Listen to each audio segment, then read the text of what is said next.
plein de gens qui vous disent oui, mais pour faire de l'entrepreneuriat, il faut déjà connaître un peu la communication, il faut déjà machin, la finance et tout. Bah non, en fait, enfin, j'ai pas d'expérience pro en data, à part mes expériences de freelancing finalement. Parce que là, du coup, depuis des années que je fais ça, j'ai jamais travaillé en CDI ou en CDD. Ce qui compte vraiment, c'est de quoi les employeurs ont besoin en ce moment, qu'est-ce qu'ils recherchent, qu'est-ce qu'ils veulent, et le fait d'être compétent là-dessus, et après d'être capable de le mettre en avant. Bonjour et bienvenue sur Data Academy, la chaîne dédiée aux formations et success story data. Moi, je suis Charlotte Bimon, je suis docteur en data science et cofondatrice de Data Academy. Bonjour, je suis Émilie Brenda, également cofondatrice et data ingénieure. Voilà.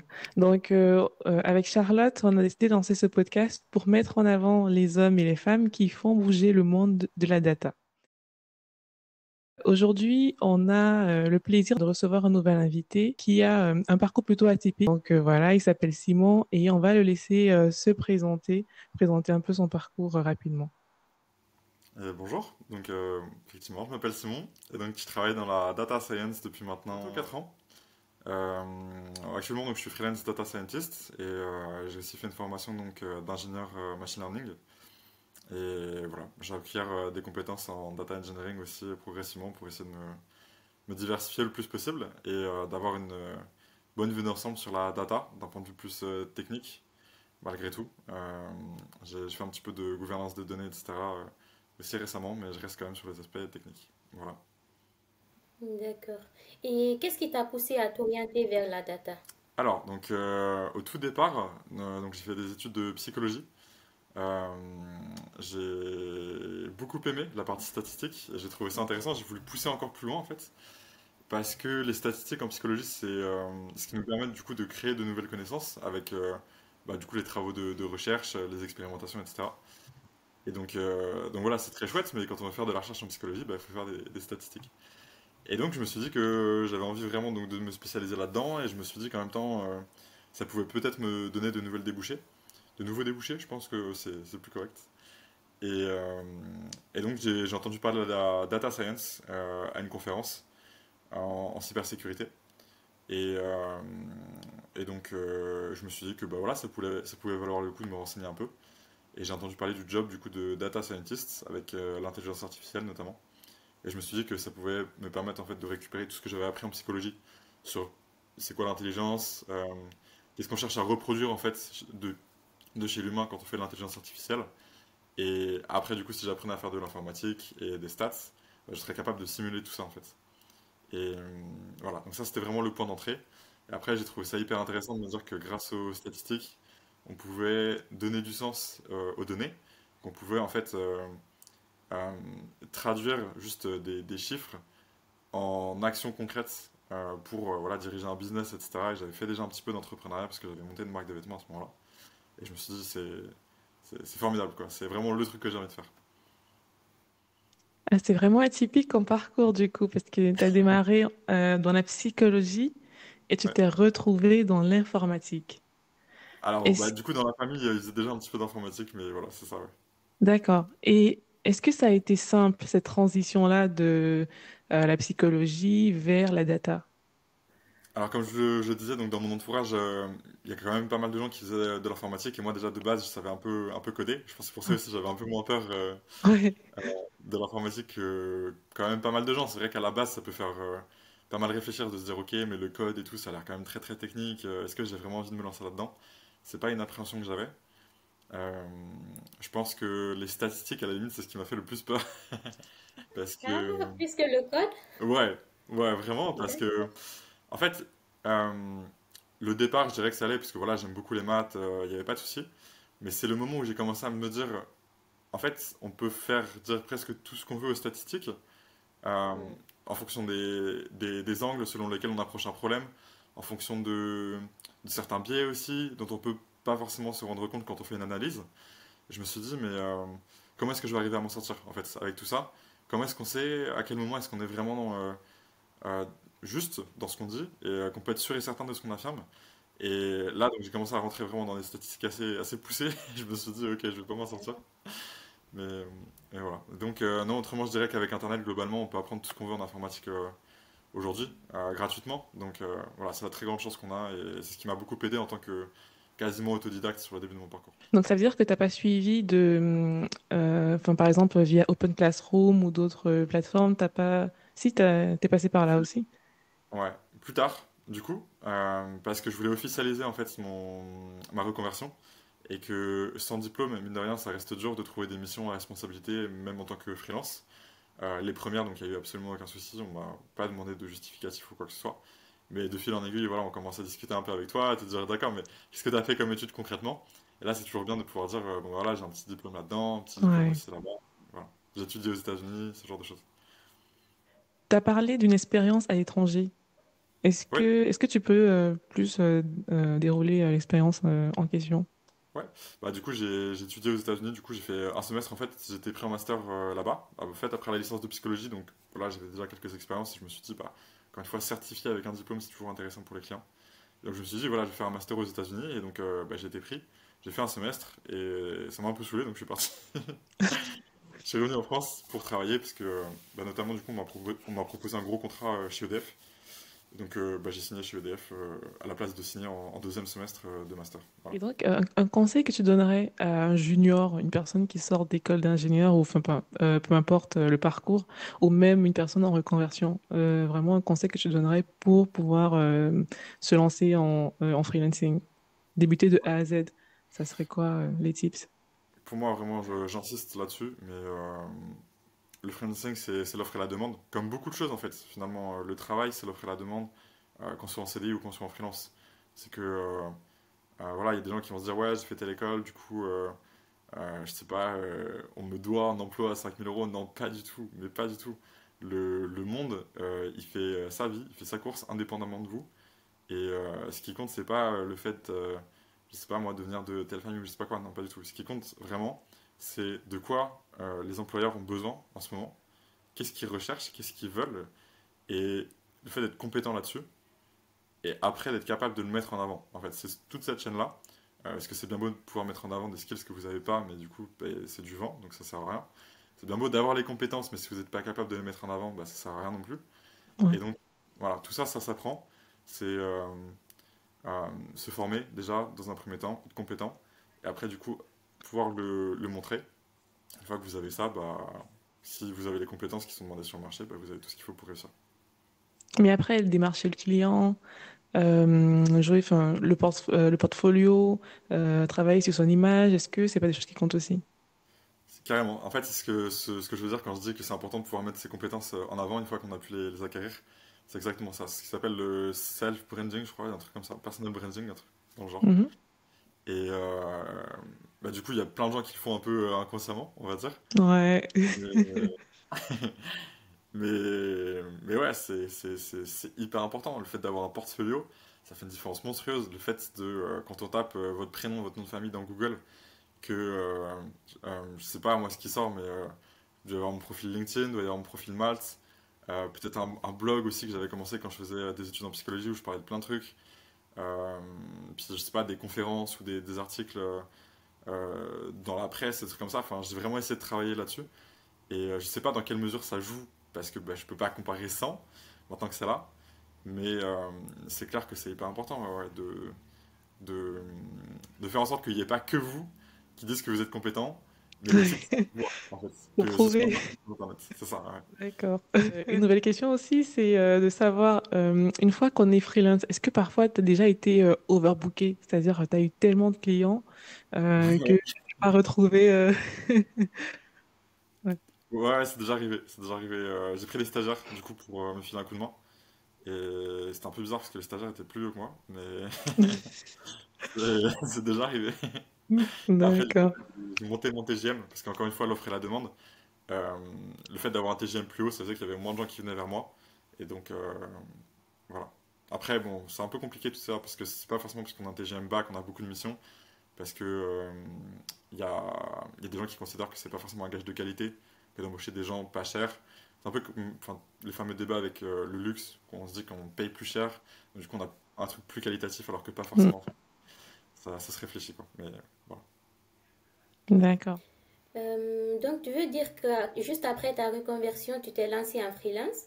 Alors, en fait, comme je le disais, donc j'ai créé une marque de vêtements à l'origine, voilà, donc rien à voir avec la psychologie, l'informatique, etc. Ok. Mais c'était un projet perso. Et suite à ça, donc je suis parti en psychologie.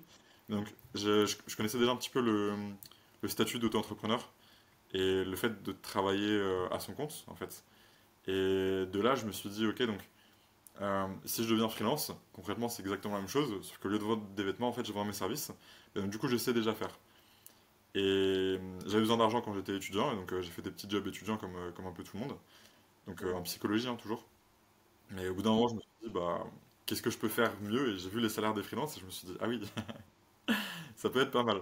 Donc voilà, en fait, j'ai commencé en 2019 à faire un petit peu de freelancing en data, avec le peu de compétences que j'avais à l'époque en informatique et en statistique. En fait, même, je j'ai pas d'expérience pro en data, à part mes expériences de freelancing finalement. Parce que là, du coup, depuis des années que je fais ça, j'ai jamais travaillé en CDI ou en CDD. J'ai fait un stage à distance pendant le Covid avec mon professeur de statistique à la fac de Rouen, que je salue, qui est un homme formidable. Euh, mais voilà, c'est tout. On a fait des statistiques bayésiennes pendant, je sais pas, un mois, 2 mois. Et, et voilà quoi. D'accord. C'est vrai qu'il y a des gens enfin, qui se posent souvent la question du freelance, tu vois, du freelancing, mais ils ont souvent cette barrière-là de se dire, j'ai pas d'expérience, comment est-ce que je vais pouvoir démarcher un client? Est-ce que je vais être, est-ce que voilà, ça va être simple pour le client de m'accepter sans mon bagage et tout? Est-ce que toi, ça a été Ouais. facile finalement de trouver ton premier client? Franchement, oui, oui, oui. En fait, je me suis inscrit sur Malte et 2 semaines après, j'ai eu, j'ai eu quelqu'un qui a débarqué Ah, qui m'a dit bonjour, j'ai besoin de quelqu'un, est-ce que c'est possible? Euh, alors voilà, après, c'était une autre époque aussi, c'est-à-dire que. euh, bon, il faut parler un petit peu du marché global de la data aujourd'hui, ce qui se ouais. passe. C'est très important d'avoir une très bonne compréhension du marché quand on est freelance, parce que on est constamment, en fait, comme quand on est entrepreneur, on est constamment sur l'offre et la demande. Donc aujourd'hui, la data science, globalement, c'est pas mal plus bouché quand même qu'il y a quelques années. Euh, la data analyst, je dirais que ça va, mais c'est vrai que c'est quand même surtout le data engineering qui a le vent en poupe en Mm. ce moment. Et donc, comme je le disais, en fait, quand on est freelance, il faut être vraiment au top du top du top pour trouver des nouvelles missions. Parce que si on n'a pas les quelques compétences clés en fait, qui sont très demandées, en ce moment, ça devient quand même relativement dur de trouver des missions. Voilà. Et donc, Et pour toi, quelles sont ces compétences-là les plus demandées aujourd'hui? aujourd'hui, Oui. bah pour moi, on est clairement donc, sur du data engineering. En fait, je dirais qu'il y a quelques niches dans la data, et donc celle que je vois, pour moi, c'est par exemple dans l'intelligence artificielle, c'est vraiment sur des compétences très très très techniques poussées, donc soit en NLP, soit en computer vision. Donc voilà, des gens qui sont vraiment experts, qui sont spécialisés, qui sont docteurs, et qui sont à un très haut niveau. Donc voilà, c'est une possibilité. Après, donc le MLOps en général, donc des gens qui sont capables de faire du déploiement de modèles de machine learning. Ok. Voilà. Oui. Ça, donc encore une fois, donc c'est très très niche, hein, c'est que dans certaines entreprises très spécifiques. Après, genre, je sais pas, typiquement Thales ou des grands groupes comme Uber. Enfin, Uber pour le coup, c'est pas. Je sais pas si on peut vraiment appeler ça un groupe, mais vous avez l'idée quoi. C'est des gens qui ont beaucoup de moyens qui font de l'intelligence artificielle à très haut niveau. Euh, Après, donc, bah voilà, le data engineering, ça, c'est plus à démontrer, hein, que ce soit dans des startups ou dans des grosses boîtes, encore une fois, il y a besoin. Et les compétences qui sont beaucoup demandées en ce moment, c'est le cloud. On le voit assez facilement, que ce soit GCP, AWS, Azure ou ce qu'on veut. Euh, voilà, il y a des très gros contrats, il y a beaucoup de besoins. Si c'était à refaire ce parcours, est-ce que tu le referais pareillement? Est-ce que tu commencerais toujours par la psychologie, ensuite tu créerais une marque de vêtements et après tu te rentrerais en data? Est-ce que tu referais exactement le même chemin? Et bah, donc, du coup, vraiment pour l'historique, donc j'ai créé la marque de vêtements et après la marque de vêtements, je suis parti en psychologie, donc Ah, d'accord. c'est plutôt dans ce sens-là, mais c'est vrai que, ouais, en vrai, je pense que oui, parce que la marque de vêtements, en fait, elle m'a beaucoup donné confiance en moi, c'est-à-dire que je m'attendais pas du tout à ce que ça marche et ça a vraiment très très bien marché et je me suis découvert plein de compétences que je pensais pas avoir, c'est-à-dire que, voilà, j'avais 18 ans, il y a plein de gens qui vous disent oui, mais pour faire de l'entrepreneuriat, il faut déjà connaître un peu la communication, il faut déjà machin, la finance et tout. Bah non, en fait. Enfin, voilà, j'avais des goûts vestimentaires très très douteux à l'époque. C'est toujours le cas. Pour ça, j'ai pu créer une marque de vêtements contre toute attente. On a eu, Ouais. pas 3000 abonnés sur Instagram en peut-être 3-4 mois, ce qui était énorme à l'époque. En 2018, il n'y avait pas encore Mm. autant d'activités sur Instagram qu'aujourd'hui. Et, euh, et ouais, je sais pas, en fait, ça, je me suis dit, mais ok, c'est possible, en fait. On peut faire des choses comme ça et développer une communauté hyper active, même sans avoir forcément de connaissances, quoi. Donc voilà, ça c'était super intéressant comme première étape. Après la psychologie, bah ouais, puisque j'ai beaucoup appris à me connaître, à mieux comprendre peut-être le monde, les interactions sociales, en fait, qui sont vraiment la clé de voûte de tout, en fait. Qu'on parle de travail, qu'on parle d'être heureux, en fait, bah juste ouais, c'est important de prendre le temps de se poser des questions et Mm. prendre du recul, etc. Donc ouais, la psychologie après, sans problème. Après, ça aurait pu être avant la marque de vêtements ou quoi, ça aurait pas changé grand-chose. Et Ouais. le freelancing maintenant, ouais, carrément, parce que bah, je suis jeune.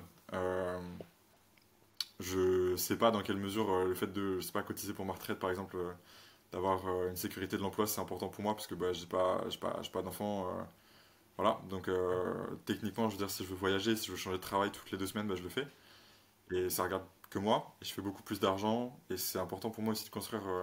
Parce que j'ai pas de capital de côté, en fait, parce que bah, on commence, on sort des études, on n'a pas forcément d'argent de côté, etc. Et là, le fait d'être freelance, ça me permet justement de construire un capital, et par la suite, après, d'être plus libre, d'avoir déjà une sécurité pour, je sais pas, faire de l'investissement, ce genre de Oui, choses. justement, en parlant d'argent, quelle est à peu près la fourchette salariale pour un freelance qui démarre? Alors, bah, c'est toujours pareil, en fait. Donc, on parle d'offres et de demandes, donc je reviens un petit peu à ce que je disais juste avant. Déjà, ça dépend des compétences qu'on est prêt à proposer, ça dépend des boîtes qu'on cible, D'accord. parce qu'un grand groupe embauche pas du tout au même TGM qu'une startup. Ensuite, ça dépend de la localisation, c'est-à-dire qu'une startup à Paris embauche pas au même TGM qu'une startup à Cherbourg. Euh, voilà, donc ça déjà, c'est à prendre en compte. Maintenant, Malte Malte, donc bon, j'en ai parlé déjà un petit peu avant, mais juste pour les gens qui connaissent pas forcément, c'est donc une plateforme qui met en relation des gens qui ont des besoins avec des freelances qui ont des compétences. Et Malte propose donc un résumé en fait des, des transactions, je ne sais pas comment appeler ça autrement, mais des deals en fait qui ont été conclus entre des freelances et des gens qui avaient des besoins, euh, avec donc les compétences de ces gens et les TGM auxquels ils se sont vendus, et s'ils étaient plutôt en province ou en région parisienne, leur nombre d'années d'expérience, etc., etc. Donc voilà, je n'aime pas trop donner des moyennes comme ça parce que ça veut pas forcément dire grand-chose. Moi, je peux donner mon historique si ça intéresse. Maintenant, je sais pas trop dans quelle mesure c'est une bonne idée parce que je veux pas non plus vendre du rêve ou décevoir dans un sens ou dans l'autre. Parce que voilà quoi, potentiellement quelqu'un d'autre va arriver et va signer un contrat avec une startup et va se dire mais je suis sous-payé ou quoi. Non, pas du tout. Il faut vraiment prendre des très grosses pincettes et c'est très relatif au contexte dans lequel on est. D'accord. Et est-ce que tu sais la commission que prend Malte? Tu as une idée du pourcentage Oui, à peu près? je crois que c'est 10%. Moi, j'utilise plus trop Malte maintenant, mais je crois que c'est ça, ouais. D'accord. D'accord. Bah, du coup, et toi, qu'est-ce que tu penses du salariat? Est-ce que tu as un problème finalement avec? Euh, Bah, du coup, c'est une question qu'on me pose assez souvent. Et bah, pas particulièrement. En vrai, c'est très intéressant parce que c'est à quel point l'affect joue en fait dans ma décision d'être freelance. Et je pense que l'affect peut jouer en partie par rapport au fait que de base, quand on est freelance, en fait, on a des relations presque d'égal à égal en Ouais. fait avec son client en fait. Donc voilà. Mais on a plus de pression quand même, je pense, par rapport à quand on est en CDI. Bah, ça dépend vraiment en fait. C'est ça qui est intéressant, c'est que j'ai j'ai eu des expériences, je sais pas, en job étudiant ou quoi auparavant, en CDI, où pour le coup, bah, je suis tombé sur des chefs très cool. Je suis tombé sur, je sais pas si ils regarderont, mais des gens moins cool aussi. Et en freelance, pareil, en fait. J'ai eu des clients très très sympas, j'ai eu des clients qui me mettaient beaucoup de pression.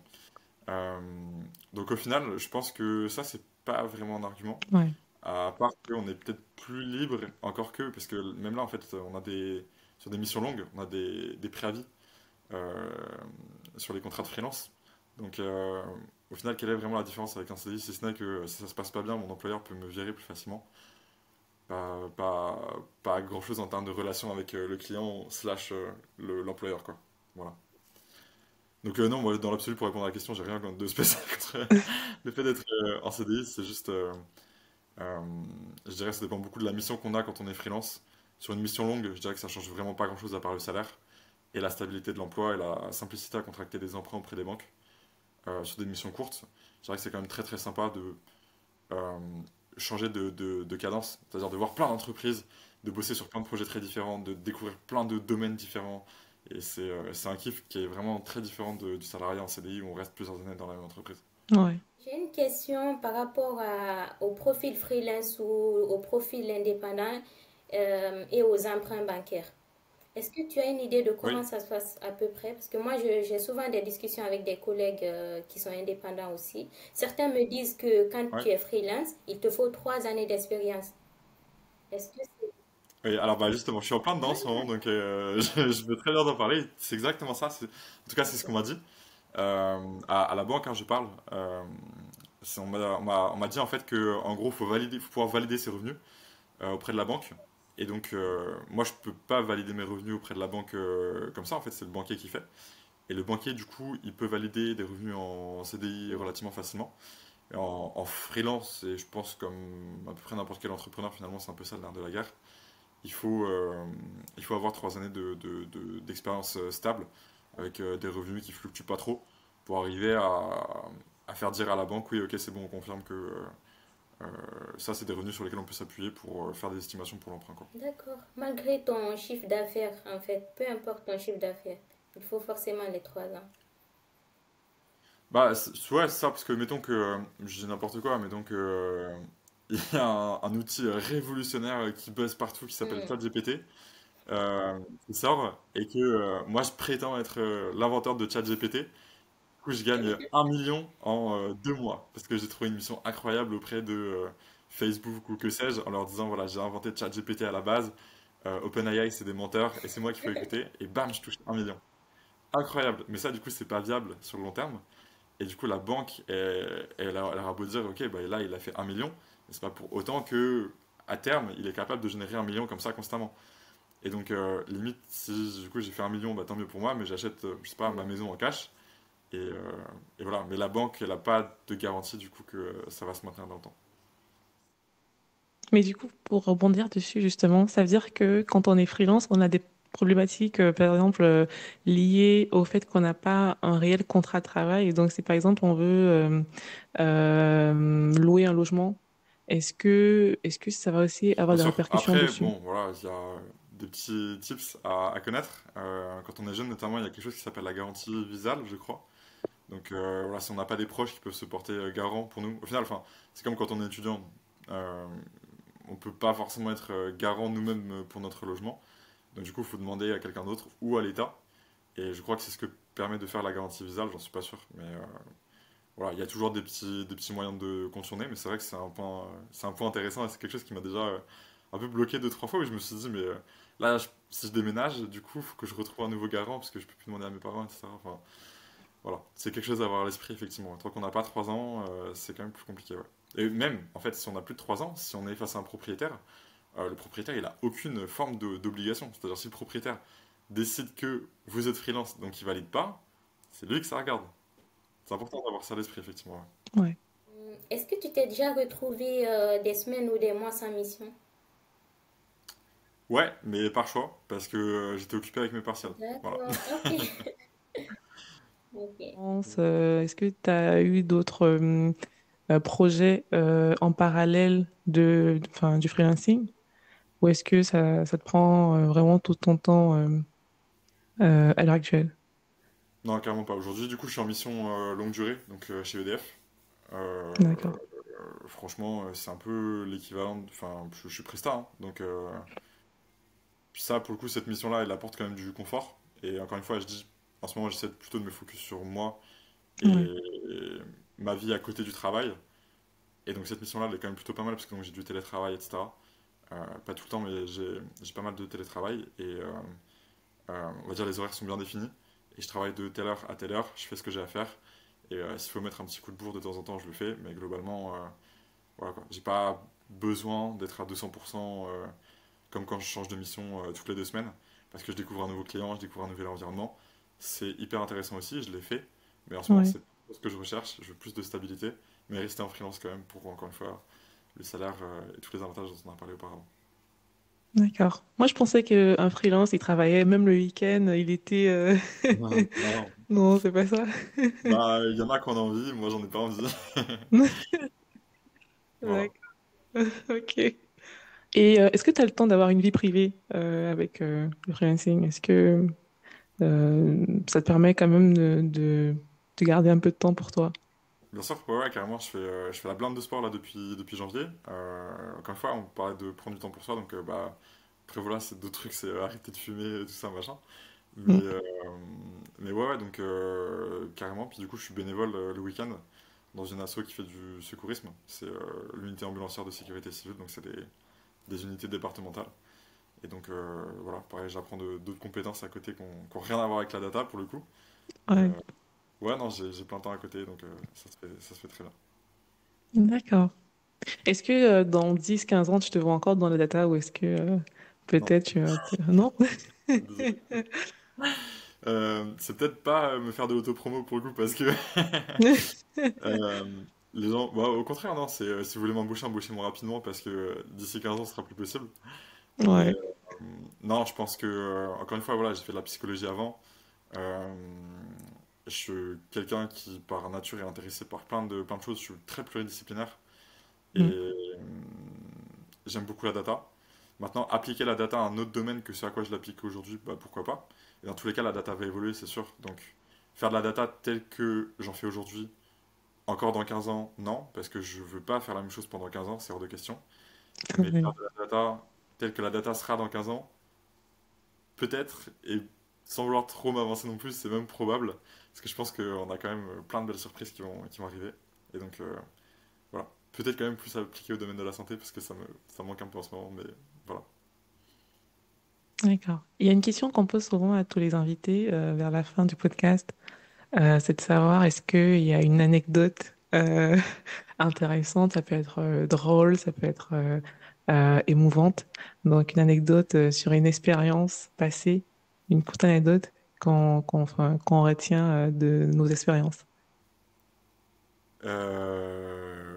Ouais, je pense qu'on peut en trouver pas mal, en vrai, parce que vraiment, le freelancing, c'est la folie. Ok, c'est bon, je sais. Donc je suis parti aux Ouais. États-Unis. Et en fait, vraiment, dans l'avion, donc à l'arrivée, en fait, j'avais une correspondance à Atlanta, et donc j'ai pris un deuxième avion ensuite. Et dans le deuxième avion, il y a un gars du coup qui était assis à côté de moi, et donc voilà, on discute un peu, machin, la France, les baguettes, fromage, machin, tout le bordel. Et je lui explique que voilà, je suis freelance dans la data, blablabla, que je viens pour les études et tout. Et il me dit, ah bah trop cool, donne-moi ton email, on a besoin de quelqu'un dans ma Ah boîte, je vais oui. t'embaucher. Je lui dis, truc de malade quoi, le rêve américain est réel. Pas du tout. Le mec, je lui ai donné mon mail, il m'a jamais Oh là recontacté. là. Carrément, je me suis dit, en plus, vu les TGM qui sont aux États-Unis, ça y est, c'est bon, je suis millionnaire, et je commence ma carrière de rockstar. Bah, bon, pas tant que ça finalement, mais C'est bien la France tout de même. c'était intéressant. Ouais, d'accord. Bon, en tout cas, merci beaucoup, Simon. Ça a été un plaisir voilà, de t'interviewer, de discuter avec toi, d'échanger sur ton parcours, tes expériences. Et Vraiment. tu as été d'un très bon conseil. J'espère que les gens vont retenir plein de choses. Donc voilà, si vous avez des problématiques data, n'oubliez pas de contacter Simon. Il est disponible sur LinkedIn, sur Malte. Voilà, donc vous réussirez à le retrouver. Merci d'avoir accepté de répondre à nos questions. Et moi, je trouve quand même que tu as une très belle expérience et ton point de vue a été très unique pour cet échange. Merci vraiment pour ta disponibilité. Avec grand plaisir. Bah, tant mieux si ça a pu être utile, et puis j'espère qu'on aura l'occasion de discuter à nouveau. Oui, j'espère aussi. Merci.